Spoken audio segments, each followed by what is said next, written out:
سلام نطعنا هبلنا بيتسب حبار بانام ازي حباري بانايو اب حبار بانان تግራይ ዝምልከቱ ሓደሽትን ኣናውን ሓበሬታታትኩም ድማ ሃገራውን ኣህጉራውን ዜናታት ከደሰሲዮም ዜናታትና ናብ ኩሉ ክባጻሕ ንቻነልና ሰብስክራይብ ንምድላትና ድማ ላይክ ሼር ብምግባር ክትከታተሉና በኽብር ብዕዳም ናብ ቀንዲ አንዲ ነጥብታት ዜና ዘዕለት ክንሰጋሩ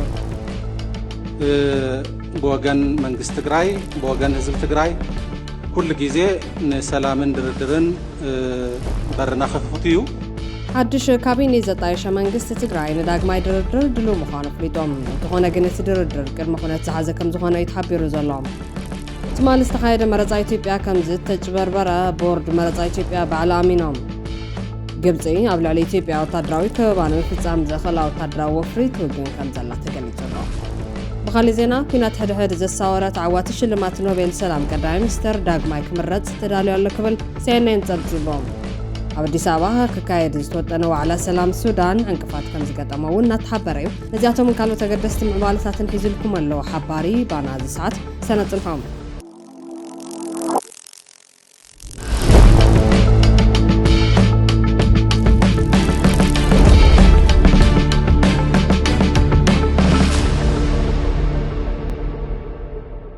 حدش كابيني زتايش منجست تجري نداق ما يدردر دلو مخالف ليتوم تخونا جنت تدردر قد ما خونت حازة كم زخونا يتحبير زلام منجست تجري شو متحلف تابعات عيون زباطات بمها حدش كابيني عطايشيو شال شاي زمن رابعي هتسقباي بايتو بهراو كلا منجست تجري شو متحلف تابعات عيون زلام تسقباي ناوداد بابعات عيون بهراو كلا منجست تجري ملكيتو أبزغره وصار حساب ذاتيو بمولد متى كم زتدا تحبريتي ملكات قتلوا ببريزيدنت تخلل دكتور دبرتون قبل مكايل شو متمكتل بريزيدنت حاويسو حلف تابعت عيو بريزيدنتن مكتل العلواي بيت فردي أما حضرت الزباطات وانا أوديترن مكتلن كمون أكاد سرح إيجنسي مرحبا حفاشن قريبو بمولد متى كم زتدا تتبطا وسيق عبار أبوان محضر عليتنا الجنرال تادس ورده مكتل بريزيدنت زنوراي تامواني لا صفا حزون مكتل بريزيدنتن حلفتك الكفل فتحن تخل الكوين تمزيزهم كابت عام تودبات مرح ودب عسيم بازخونه دوري اسكو دمدما حلافي بهلن توريزم كوينولا بزحت تقارو نزحد الشمة تدهيبهم كم نزرار بزعبا بمقبار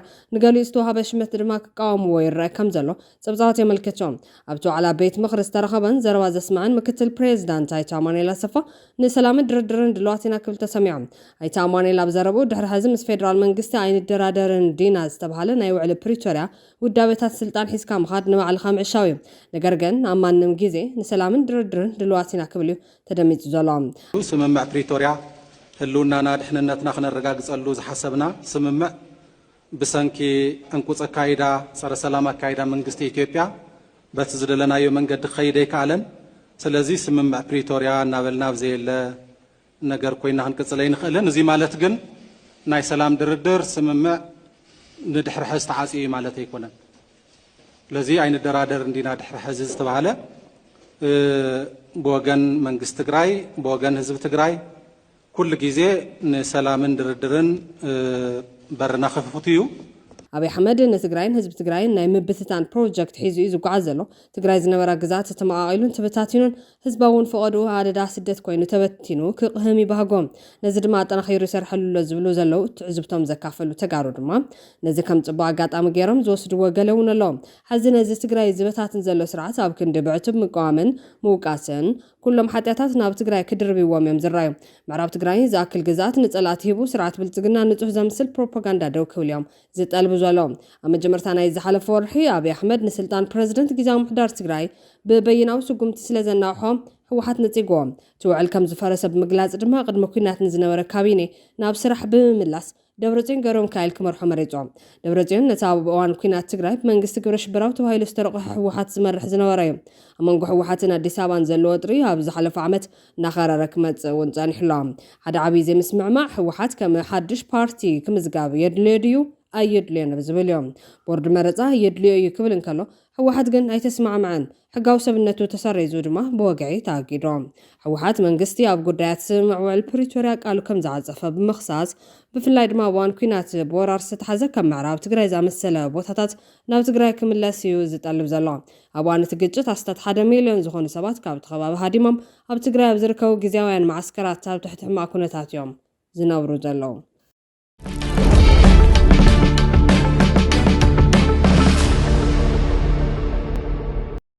تمالي زتخايد مرزا إثيوبيا كم زتجبربره بورد مرزا إثيوبيا بعلى أمينوم كابز بتوسخي غازنياتا تاع إثيوبيا ما بستخايد مبل شوعي مرزات هاجر كيتبصبو غدا كم زغاطمم بورد مرزات هاجر حبيرولا ببورد مرزات هاجر افلطو زتوحابو معخنات زينان غازنياتاتن ናብ ናወጣታት መረፃ ከይንቀሳቀሱን ሓበሬታ ከይክቡን ብዝተፈላለዩ ተዓዘብቲ ውድባትን ሓይልታት ጸጥታን ይገድም ህላዎም ሃገራዊ ቦርድ መረፃ ኢትዮጵያ ኣፍሊጦም ብፍላይ ምንጭ ዜና ኢትዮጵያ ኢንሳይደር ከም ጸብጾ ኣብ ክፍለ ከተማታት ልደታ የካ ቂርቄስን ለሚኩራን ዝርከቡ ጋዜጠኛታቱ ወላ እኳ ባጅ እንትሓዙ ፊልም ከይስሉ ወይ ሓበሬታ ከይክቡ ተኸልኪሎም ኢሎም እቲ ቦርድ ነታ ኣብ ልዕሊ ማዕኸናት ዜና ዝተወሰደ ስጉምቲ ጌጋ ክብል ብምኹናን ኩሎም ወገናት እቲ ቦርድ ሕጋዊ ሓላፍነቱ ኣብ ምፍጻም ክትሓባበርዎ ተሓሳሲቦም ቦርድ መረፃት ሃገር ብድምር 68 ማዕኸናት ዜናን 1815 ጋዜጠኛታትን በመዝጋብ ነቲ መስርሕ ብነፃነት ንምሽፋን ባጅ ከም ዝሃቦም ኣፍሊጦም እዞም ናይ ጋዜጠኝነት ባጅ ዘለዎም ጋዜጠኛታት ኣብ ውሽጢ 200 ሜትሮ ራድየስ ናብ ናውጣታት መረፃትዮም ጸብጻብ ናይ መሃብ ሙሉእ ሕጋዊ መሰል ከም ዘለዎም تبورد ገሊጽዮም እቲ ብዘይካ ኣብ ትግራይ ኣብ መላ ከባቢታት ሃገር ከም ዝካየድ ፕሮፓጋንዳ ክስርሐሉ ዝጸንሐ ሃገራዊ መረፃ ኣብ ክልላት ኣምሓራን ኦሮምያን ኣብ ገለ ከባቢታት ዝተጀመረ መስርሕ ምድማጽ ብሰንኪ ጸጥታዊ ስጋት ከም ዝተዋረጸ ቦርድ መረፃት ሃገር ኣፍሊጦም ብዘይካ እዚ 143 ነቁጣታት ብሰንኪ ጸጥታዊ ኩነታት ከም ዘይተኸፈቱ ብምግላጽ ኣብ ገለ ከባቢታት ክልላት ኣምሓራን ኦሮሞን ተኸፊቶም ዝተዓጽው ከም ዘለው ሓላፊት ናይቲ ቦርድ ሜላት ወርቂ ሃይሉ ኣብ ዝሃበቱ መግለጺ ጠቂሳ ኣብቶም መረፃ ከካየደሎም ዘይከኣለ ከባቢታት ዝንቀሳቐሱ ዕጡቓት መጓዓዝያ ምእጋዶም ጸገም ከም ዝኾነ እዩ እቲ ቦርድ ኣመላኺቶም ካብዚ ተወሳኺ ኣብ ገለ ከባቢታት ካድረታት ብልጽግና ካርድ መረፃ ባዕሎም ክመልኡ ከም ዝተረኸቡ ቦርድ መረፃ ኢትዮጵያ ኣፍሊጦም እቲ ቦርድ ኣብ ቡርጂ ዝርከብ ናወጣ መረፃ ሙሉ በሙሉ ክዓጽው ዝወሰነ እቶም ሓለፍቲ ናወጣታት መረፃ ድምፂ እናሃቡ ነቲ ወረቐት ድምፂ ምልክት ክገብርሉ ስለ ዝተረኸቡ እዮም እቲ ቦርድ ኣብ ልዕሊ እቶም ነዚ ተግባር ዝፈጸሙ ሓለፍቲ ዝወሰዱ ቀጻሊ ስጉምትታት ከፍልጥ እዩ ክትብል ወይዘሮ ሜላት ወርቂ ሃይሉ ኣፍሊጣ ይኹን እምበር ቦርድ መረፃ ኢትዮጵያ ካብ ስርዓት ብልጽግና ተነፂሉ ዘይረአ ዘይሻራዊ ዘይምዃኑ ስዒቡ ስጉምቲ ክወስደሉ እየ ወይ ድማ ከስተኻኽሎ እየ ዝብል መግለጺ ንነፍሒ ፕሮፓጋንዳ ይክብሉ እዮም ብዙሓት ተዓዘብቲ ዝገልጹ ዘሎም እታ 2 ዓመት ደማዊ ኩናት ዘሕለፈት ቁስላ ከተሕውት ትቃለስ ዘላ ትግራይ ካብ ዝመረፃ ፈፂማ ተገሊላ ኣላ ዝመረፃ እዚ ወታደራዊ ስርዓት ደርግ ብ1991 ድሕሪ ምውዳቕ ንመበለ 7 ግዜ ተኻይዱ ዘሎ እዩ ዝሕዚ ዝካየድ ዘሎ መረፃ ምስታ ብ1994 ብሪፈረንደም ሃገር ክትከውን ዝበቕዐት ብሰሜን ዘላ ጎረቤት ኤርትራ ወጥሪ ኣብ ዝዓበየሉ እዋን እዩ ተሰላሲሉ ዘሎ ማዕኸናት ዜና ጽኑዕ ቁፅፅር ዝተኻየደሎም ኮይኑ ከም ቢቢሲ ዝኣመሰላ ሓያላት ትካላት ድማ ኣብቲ ሃገር ክሰርሓ ፍቓድ ጋዜጠኝነት ተነፊግዎን ይርከብ ኣብ ርእስቲ ኣብ ትግራይ ዘሎ ቀጻሊ ወጥሪ ክልተ ካብተን በዝሒ ህዝቢ ዘለወን ክልላት ናይቲ ሃገር ኣምሓራን ኦሮምያን ኣብ ዝቐረበ ዓመታት ብውሽጣዊ ግጭት ይሕቆና ኣለዋ ኣብ ኣምሓራ ዘሎ ዕጡቓት ፋኖን ኣብ ኦሮምያ ዘሎ ሰራዊት ሓርነት ኦሮሞ ኦላን ኣንጻር ሓይልታት መንግስቲ ምውጋ ቀፂሎም ኣለዉ እዚ ድማ ብኣሽሓት ዝቑፀሩ ሰላማውያን ሰባት ክሞቱን ካብ መረበቶም ክመዛበሉን ገይሩ እዮም ክልቲኦም ወገናት ዝዓበየ ልኡላዊ ርእሰ ምሕዳር ይጠልቡ ኣብይ ከም ዝጠለሞም ድማ ይስምዖም እዚ ብዝተፈላለዩ ምክንያታት ዝረአዮም እቶም ኣብ ኩናት ትግራይ ኣብ ጎኒ መንግስቲ ኮይኖም ዝተዋግዑ ዕጡቓት ኣምሓራ ኣብ 2023 ዕጥቆም ክፈትሑ ንዝተዋሃበ ትእዛዝ ነፂጎሞ እዚ ዕጥቂ ናይ ምፍታሕ ስጉምቲ ንክልሎም ንመጥቃዕቲ ከም ዘቃልዓ ድማ ይምጉቶም እቲ ብባይቶ ከም ግብረ ሽበራ ውድብ ዝተፀርሐ ሰራዊት ሓርነት ኦሮሞ ኦላ እቲ ብበዝሒ ህዝቢ ዝዓበየ ብሄር ዝኾነ ኦሮሞ ከም ዝተጓነየን ልዑል ርእሰ ምሕዳር ከም ዝጠልብን ይገልጽ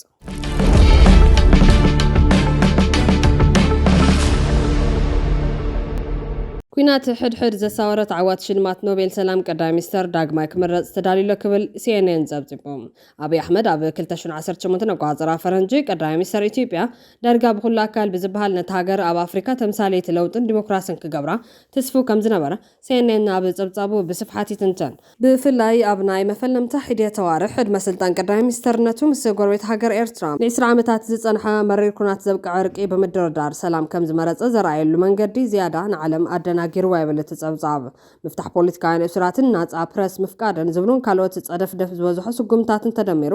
ብዙሓትን ኢትዮጵያን ኣብ ናጻን ዲሞክራሲያውን ዘመን ከም ዝመርሓ ከኣምኑ ገይርዎም በዚ ድማ ብዕሙት ሽልማት ኖቤል ሰላም ከም ዝተዋህቦ ሲኤንኤን ኣብ ጸብጻቡ ኣስፊሩሎም ይኹን እምበር እቲ ፍስሓ ነዊሕ ከይጸንሐ ጠፊኡ ሎሚ ኢትዮጵያ ልዕሊ 135 ሚልዮን ህዝቢ ዘለዋ ካልአይቲ ዝበዝሐ ህዝቢ ዘለዋ ሃገር ኣፍሪካ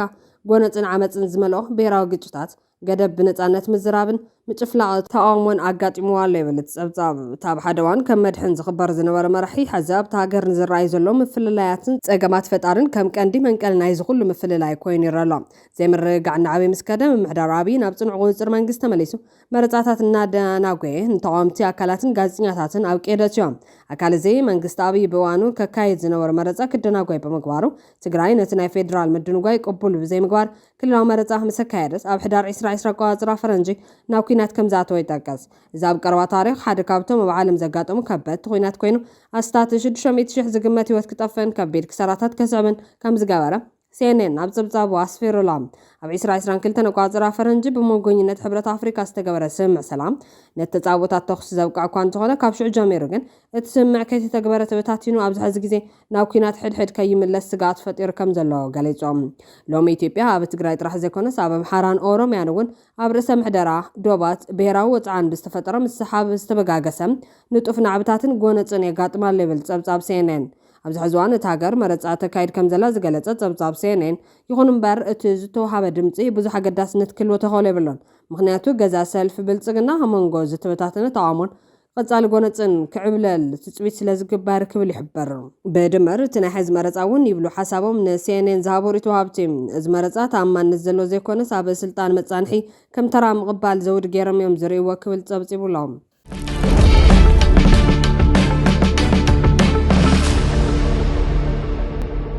ኣብታ ብኩናት ሕድሕድን ፖለቲካዊ ቅልውላውን እትሕመስ ዘላ ኢትዮጵያ ኣብ ካብ 23 ጉንበት 2018 ዓ.ም ጀሚሩ ኣብ ወረዳ ኣሰኮ ዞባ ምብራቕ ኣርሲ ኣብ ልዕሊ ሰዓብቲ ኦርቶዶክሳውያን ብሰፊሑን ብጭካነን ዝተፈጸመ መጥቃዕቲ 37 ሰባት ከም ዝሞቱ ተገሊጾም። እቲ መጥቃዕቲ ኣብ ወረዳ ኣሰኮ ኣብ ከባቢታት ጠላተ ገብርኤል ኩፍቴናን መድኃኔዓለምን ሰፊሕን ወትን ምዝማትን ዘሰዓበ እንትኸውን ክልተ ታሪኻዊ ኣባይቲ ክርስቲያናት ዝርከብዎም 234 ኣባይቲ ሙሉ በሙሉ ከም ዝዓነው ካብቲ ከባቢ ዝረኸብና ሓበሬታ ይረዳእ። እዚ መጥቃዕቲ 24 ጉንበት ቀፂሉ ኣብዚ ሕዚ እዋን ኣብ ትሕቲ ወረዳ ኣብ ዝርከብ ሓያሎ ቀበሌታት ኣዝዩ ከቢድ መጥቃዕቲ ካይድ ከም ዘሎ ፍልፍላት ኣመላኺቶም። ብመሰረት እዋናዊ ሓበሬታ መሰረት ሚድያ እቲ መጥቃዕቲ ትማሊ ኣብ ቀበሌታት ዘዲቡ፣ እሬቻ ሚካኤል፣ ሱንቴ ማርያም፣ በግዶ ኣቦ፣ ሌንጮ ኦዳ፣ ጂሶን ኳስን ድሬን ሰፊሕ መጥቃዕቲ ፍጸም ከም ዝውዕለ ተሓቢሮም። ነበርቲ እቲ ከባቢ ነቲ መጥቃዕቲ ባዕሎም ክከላኸልዎ ኣብ ዘይኽእሉ ኩነታት ከም ዘለውን ብበዝሒ ህይወቶም ንብረቶምን ዝሰኣኑ ነበርቲ ኣባይቶም ከም ዝተዓጸሉ ይግለጽ። ኣብ እዋን እዚ ትኹረት ስርዓት ኣብ ሃገራዊ መረፃ ከም ዝኾነን ዕጡቓት ሓይልታት ነቲ ኣብቲ ከባቢ ዘሎ ናይ ፀጥታ ክፍተት ተጠቒሞም መጥቃዕቲ ከም ዘካየዱ ይሕብርቶም ግዳያት። እዛ ወረዳ ኣሰኮ ዞባ ምብራቕ ኣርሲ ኣብ ልዕሊ ሰዓብቲ ኦርቶዶክሳውያን ዝፍጸም ዘሎ ሰፊሕ መጥቃዕቲ ኣብ ድሮን መዓልትን ሃገራዊ መረፃ ምዃኑ ድማ ቅልውላዊት ሃገር ዝያዳ ሰፊሕ ምዃኑ ዘመላኽት ክብሉ ተዓዘብቲ ይገልጹ ኣለዉ።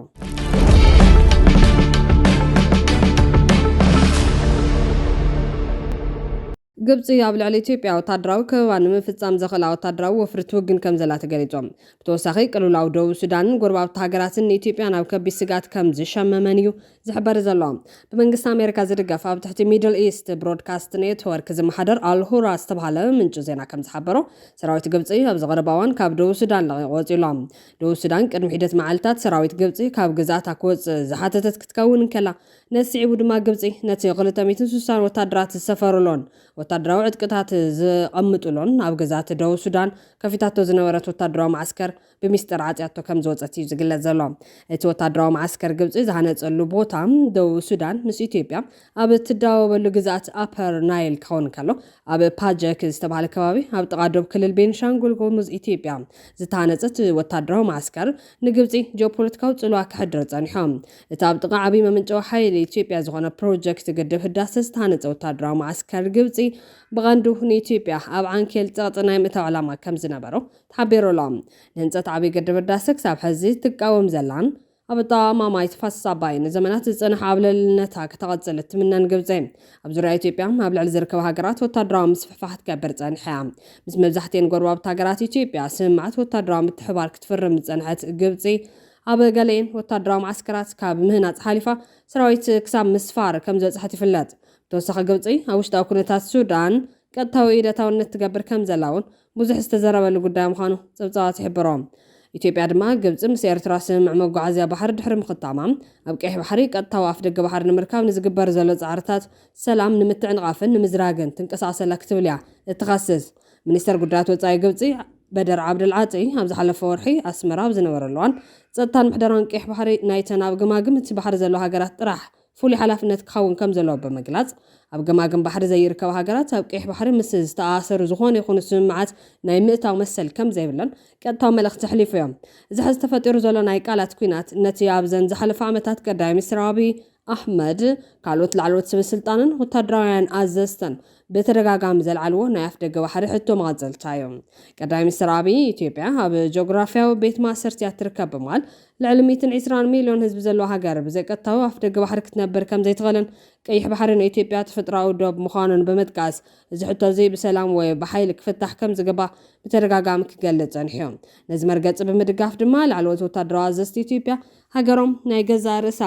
ሓይሊ ባሕሪ ክትጣየሽ ምዃናን ኣብ ቀይሕ ባሕሪ ወታደራዊ ማዕስከር ናይ ምርካብ ሕልማ ስትራቴጂካዊ ቀዳምነት ከም ዝወሃቦ ክገልጹ ጸኒሖም እዮም። ኣብ መንጎ ግብጽን ኢትዮጵያን ዘሎ ምሰሓብ ካብዚ ናይ ሶማሊላንድ ጉዳይ ንላዕሊ ዝዓመቑ ኮይኖም ኣብ ልዕሊ ዓብዪ ግድብ ህዳሴ ኢትዮጵያ ዘሎ ናይ 10 ዓመታት ናይ ማይ ምሰሓብ መሰረት ዝገበረ እዩ።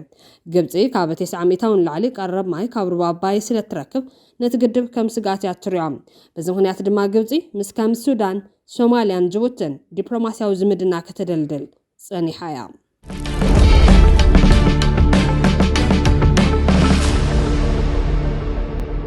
ኣብ ኣዲስ ኣበባ ክካየድ ዝተወጠነ ዋዕላ ሰላም ሱዳን ዕንቅፋት ከም ዝገጠሞ ይግለጽ ኣሎ።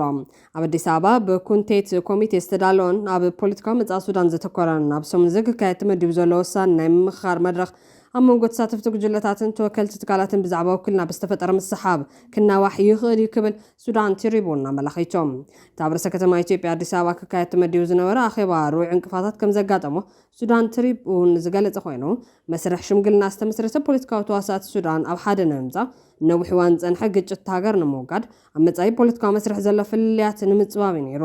ምስቲ መደብ ቅርበት ዘለዎ ምንጭታት ንማዕኸናት ዜና ከም ዝሓበርዎ ሕብረት ኣፍሪካ በዓል መዚ ልምዓት በይነ መንግስታት ኣፍሪካ ኢጋድን ሊግ ዓረብን ኣብ ኣቃውማን በዝሕን ልኡኻት ከምኡ ድማ ንዝተፈላለዩ ተሳተፍቲ ጉጅለታት ዝተመደበ ልኡኻት ተቃውሞ ከም ዘልዓሉ ሓቢሮም። ገለ ካብቶም ዝተዓደሙ ፖለቲካዊ ጉጅለታት ኣብቲ ምኽኻር ተናሓናሕቲ ፖለቲካዊ ኣካላት ብምእታዎም ዘይዕግበቶም ገሊፆም ምህላዎም እቶም ምንጭታት ወሲኾም ሓቢሮም። እዚ ክርክር እዚ እቲ ኣኼባ ከምቲ ዝተሓሰበ ክቕጽል ድዩ ኣይቕጽልን ዝብል ዘይርጉጽነት ፈጢሩ ምህላውን ኣዳለውቲ ድማ ነቲ ናይ ምምኽኻር ግዜ ናይ ምንዋሕ ተኽእሎ ከም ዘሎን ብንጹር ከም ዝገለጹ ይሕበር ኣሎ። ወሃቢ ቃል ኪዳን ሱዳን ኣሕመድ ቱጎድ ሊሳን እቲ ጥምረት ኣብቲ ኣኼባ ንክሳተፍ ወግዓዊ ዕድመ ከም ዝበጽሖ ኣረጋጊጾም። እዚ ዕንቅፋት እቲ ኣኼባ ገጢሙ ዘሎ ኣብ መንጎ ዕጡቓት ሓይልታት ሱዳንን ቁልጡፍ ደገፍ ሓይልታት ሱዳንን ዘሎ ግጭት ንምቁራጽን ቅልውላዊ ምሕደራት ሃገር ንምፍታሕን ብሱዳን ዝምራሕ ፖለቲካዊ ዘተ ምስ ዞባውን ሃገራውን ተዋሳእቲ ዳግማይ ንምጅማር ኣብ ዝካየድ ዘሎ እዋን እዮም። ኣቐዲሙ ብሕብረት ኣፍሪካን ኢጋድን ክካየድ ዝነበሮ ምምኽኻር እውን ብሰንኪ ተሳትፎን ኣቃውማ መስርሕ ዘተን ብዝተፈጠረ ዘይምርዳእ ተደናጊዩ። ኪዳን ሱዳን ኣብ ትካላት ጸጥታት ሃገር ዳግመ ውድባ ንምክያድ ይንቀሳቐስ ምህላው እዩ ዝሕበር። መስራቲ ኪዳን ሱዳን ምስ ቀንዲ መትከላት ፌደራሊዝም ርእሰ ምሕደራውን ዲሞክራሲን ዝስማዕማዕ ወታደራውን ጸጥታውን ትካላት ንምቋም ዳግመ ውደባ ከም ጀመረ ገሊጹ ኣሎ። መሰረት ጸብጻብ ዘሱዳን ታይምስ እቲ ኪዳን ከም ኣካል ናይቲ ሓደሽቲ ማሕበራት ምሕደራ ንምህናጽ ዝገብሮ ዘሎ ጻዕሪ ካብቶም ድሮ ዝተጣየሹ ትካላትን ባይቶታትን ዝተፈለየ ሓድሽ ናይ ጸጥታን ምክልኻልን ባይቶ ክምስርት እዮም። ኣብ 2025 ኣብ መንጎ ቀጻሊ ግጭት ሱዳን ዝተመስረተ ትካል ኣብቲ ዝቋጸረ ከባቢታት ውጥን ውሁድ ሃገራዊ ሰራዊትን ዘይተማኸለ ስርዓተ ምሕደራን ሓዊሱ ኣማራጺ መንግስታዊ ትካላት ንምህናጽ መደብ ከም ዘለዎ እውን ኣፍሊጡ ኣሎ።